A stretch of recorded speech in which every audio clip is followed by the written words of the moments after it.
في مال سياسي بالدائرة الثانية؟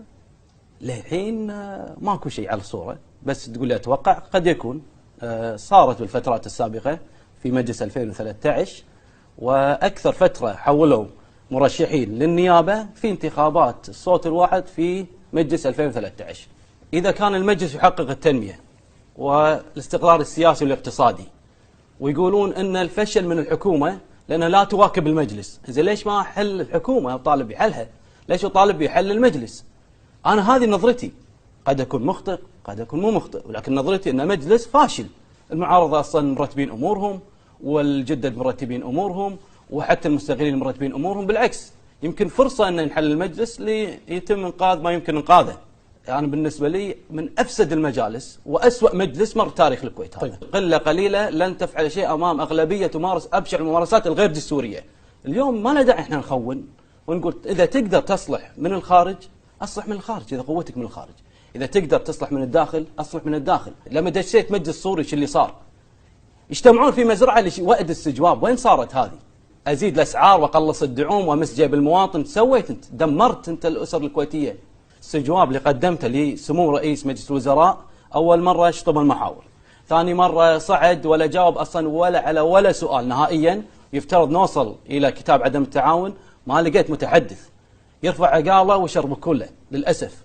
يعني هذا مجلس عبد الله التميمي إذا كانوا رافضين إجراءه أنه أخذ أموال مجلس الوزراء على حسب اعترافه، شلون صار مراقب وراها؟ تختارون يصير مراقب، تختارون واحد وهو نفسه طالع صوت الصورة يقول ما أخذ فلوس من رئيس الوزراء، وهو قايم أخذ أموال من مجلس الوزراء. أنا رشحت نفسي وصرت نائب برا بقسمي، وثق بالله حتى المرات بيني وبين نفسي أقول هل الراتب اللي آخذه حلال ولا حرام؟ ما أقدر استجوب. أدز سؤال برلماني ما جاوب الوزير، أحاسب الوزير، النواب يكفون مع الحكومة.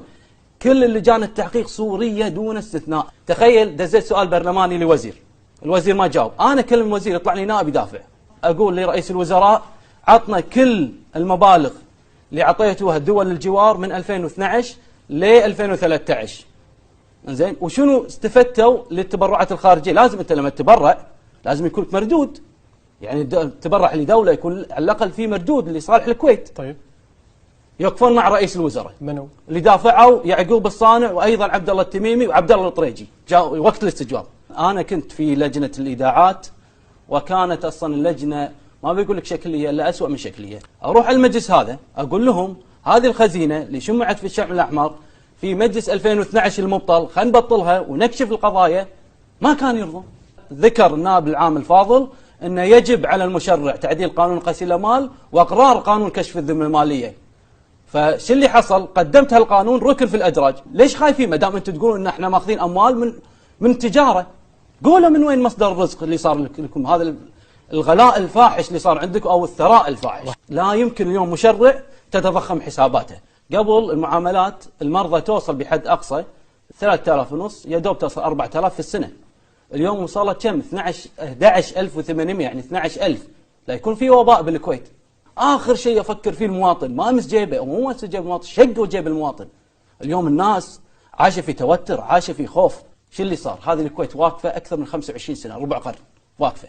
فساد وسرقات وانحدار وارتفاع مؤشر الفساد. المفروض المواطن ما يمس جيبه، المفروض الحكومه والمجلس يكون عينهم على المواطن.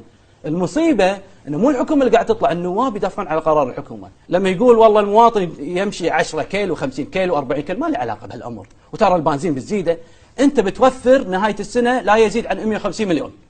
150 مليون مقارنه في ميزانيه الدوله 18 مليار في السنه لا شيء.